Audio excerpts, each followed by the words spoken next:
Ceiling fan gihimong improvised windmill aron makapasiga og suga ug maka-charge pa og cellphone. Atong sayran kining report pinaagi ni Nico Sereno. Sa panahon sa kahagipot mugawas gyud ang pagkamamugnaon ug diskarte sa mga Pinoy. Kini ang napamatud-an sa mga residente sa sitio Batugan, Barangay Binyohon, Bai City, Negros Oriental, dihang ilang naimbento ang pagpasiga sa suga gamit ang gipatuyok nga ceiling fan. Ang Bai City usa sa labing apektadong lugar sa bagyong Odette nga nawad-ansab og linya sa kuryente.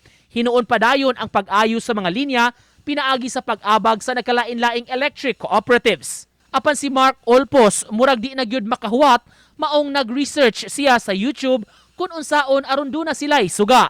Gamit ang baratuhong ceiling fan, iya kining gisuwayan og patuyok ug misiga ang nakataod nga 10 watts nga bombilya.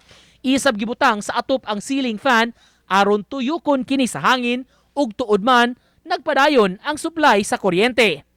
Gisundog sa mga silingan ang gibuhat ni Eric.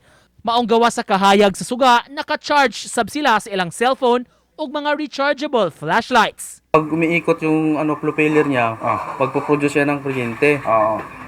Kaya nga,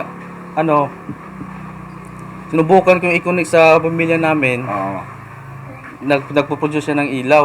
Nico Sereno, Balitang Bisdak.